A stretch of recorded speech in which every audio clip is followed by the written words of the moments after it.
Hello ladies and gentlemen, and welcome to my newest showcase video for my latest project, the Dual Witch. Ta-da! We are currently in the storage area of the facility. Each of those huge chest towers you see here holds up to 2.8 million items of each individual witch drop, in this case gunpowder, and I've running the farm for quite a while now, and I already have 4 double chests. I think 1, 2, can I get it? 3, and there should be one behind this furnace. So roughly 4 double chests of each individual item drop for about, I don't know, I think 3 or 4 hours of AFKing in this area, and it's quite efficient. I have an output of roughly 12,000 items per hour, and it's quite good. Currently the farm is turned off. We're still on hard difficulty, but the farm is turned off. I have some lighting at the farms that can be turned on and off with this lever, and the indicator light, this redstone lamp, will turn on when the farm is running. All drops will flow through this central glass item elevator to the sorting system right on top, and the staircase here goes up to the sorting system, and still a bit further upwards to a viewing platform where we'll take a look quite soon. And down here it goes to the bottom of the farm, and where all the redstone is, and where we'll take a look a bit later in this video. So when I go upstairs, I will show you a cinematic video I prepared for this showcase, and see you later.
So, I hope you liked the cinematic video.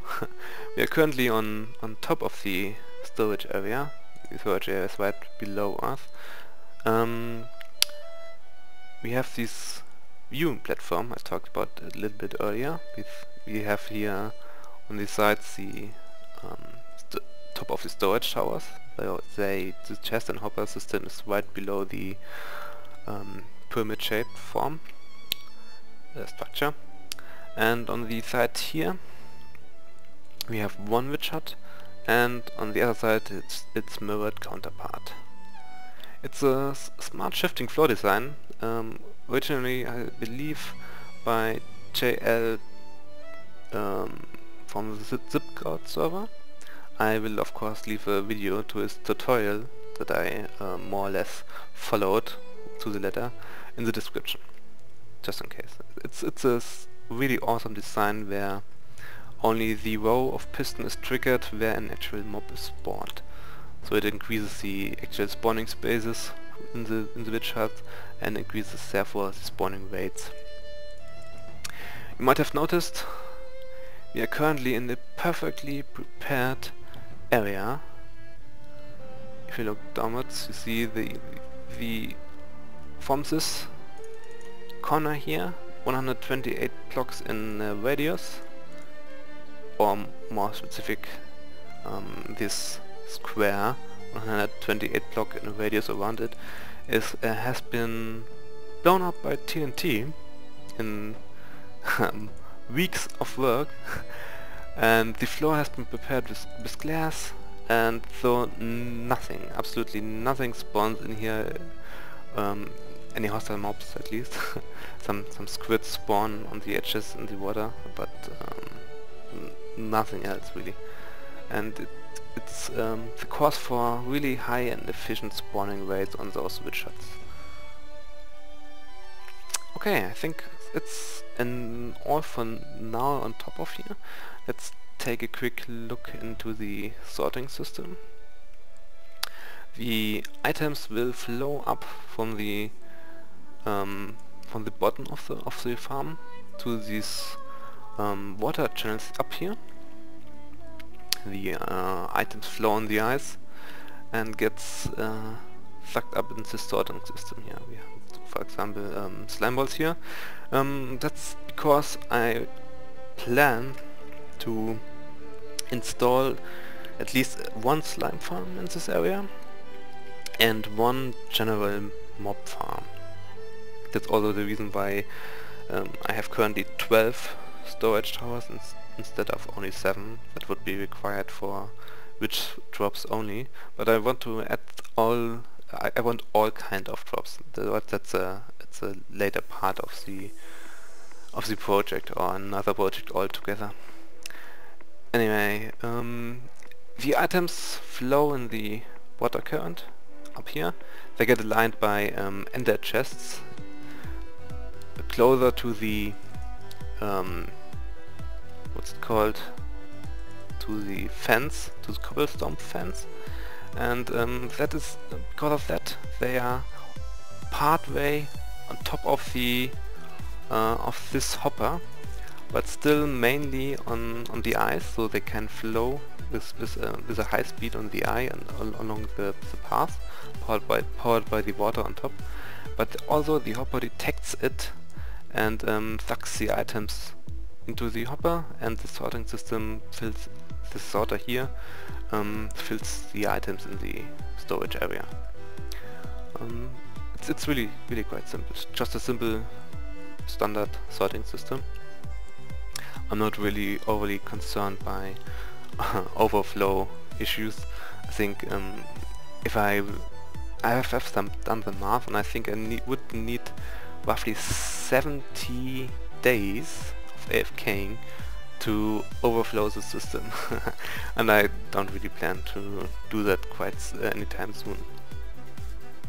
Anyway, if the hopper doesn't quite get the item on the first try, it's not much a problem. It's this whole water ice current is a loop, so it gets sucked up the next time.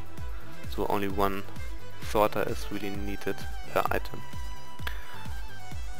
Good, I think it's time to finally start the farm and see it in action.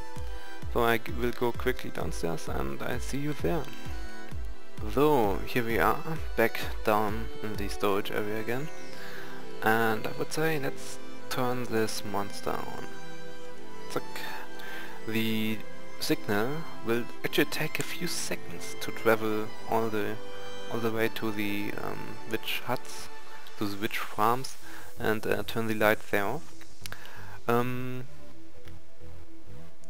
You can basically stay anywhere inside this this area, this storage room, but the actual perimeter is specifically designed for the FK or viewing platform upstairs. Everything is calculated to the square that's lined up there. Everything is spawn proofed from in a 128 diameter radius. from the edges. Nothing will spawn here except zombie pigmen that will come from the nether portal. But I have actually I should have 2 iron golems here. I'm not sure where the other one is, but they do wander off for sometimes. Anyway, it will take even longer for the first items to travel up the item elevator. Let's see how long. Maybe let's go downstairs. I should show up quite soon. Just a simple piston item redstone signal transport downstairs. I needed something compact. I didn't want to go. Oh, there! The first items are arriving. It's a constant flow of items once the farm has a bit warmed up. I tested it. I was standing inside the item elevator, and I had an item output of 11 to 12,000 items per second, per hour, not per second. Per second would be insane. Nee, 12,000 items per hour. It's not quite what 2 perfect witch huts each would do. One perfect witch hut would use roughly 8,000 items per hour. So theoretically they would use 16,000 items, but I think 12,000 is still quite enough. Okay, let's I should get some food and the interface in here, and we take a look outside quick. So the signal traveling down, just as we. So we're on the bottom of the farm. Yeah, you don't see very much because the void fog is quite annoying right under the storage area, because there are obviously no sky access. So this is the storage area, and those are the witch farms. As you can see, there are some. No, you can't. Now you can. There are some redstone lamps that turn on. I have the idea that when the witch spawns and falls down the drop chute, they will pass through drip wires that are directly connected to the redstone lamps, and those will then light up when a mob falls through. Or most of the times it will light up. Of course there are some lightning issues, bugs. That's because of the storage area that is still loaded and quite low on frames, and it's causing issues with the lighting. Quite sad really. I had hoped that one could see from the top FK viewing platform the lights of each hut turning on. You can, theoretically, if your computer is good enough. Mine is obviously is not. It's my PC is quite old. I should upgrade it sometime soon. Maybe when I got the money. Anyway, you can see both witch huts working perfectly well, and we are currently on the perimeter, and nothing is spawning besides the witches up there.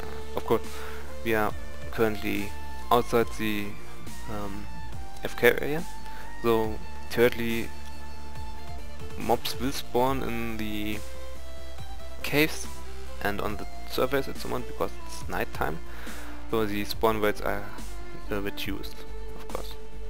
But if you're at the FK platform or in the storage room, everything should work at 100% efficiency. So, one quick look at the redstone, nothing fancy really, just a signal from this redstone block traveling to the farms that turns the light on and off. This will be the signal for my slime farm, and this one will be the signal for the general purpose mob farm. So I would say I go quickly upstairs to the viewing platform, have one last look at the perimeter at nighttime, and I think that should be the end of the showcase video. So, we are back up again. The farm is running. You can see, maybe, if I'm lucky, yeah, there the lights turn on, mobs falling through, at least some of the lights are turning on. It's because, like I said, it's the issues with my computer. It's not good enough to calculate everything, and also you can't see from here the witch spawns, sadly enough. That's why I installed the redstone lamps in the first place. So you can't really see anything happen, sadly. Not really what I had hoped for when I built it, but you see the pistons triggering when a mob is there, but that's basically it.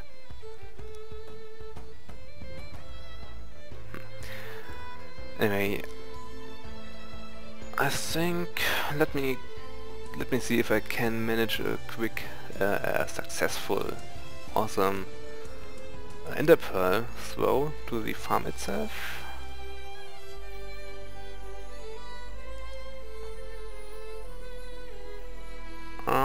You can see that pearl is not. Yeah, here we are. That's not what I had hoped for. There we go. Here we are at the farm itself. As you can see, only one row is triggered, the one where the mob, in this case I am currently standing. But if you want to know more about this witch farm, you should really check out the tutorial linked in the description. Nothing much to see. When the lever is turned off, these redstone lamps get pushed to the redstone blocks and everything is lighted up perfectly and nothing spawns at all. Good. I think that's it for the showcase video. If you want to, you can check out the world download. There is one world download with the current farm as it's right now, and there is one world download, I should say, right before the explosion of the TNT, so you can have a front row seat of everything blowing up. It wasn't much to show for myself.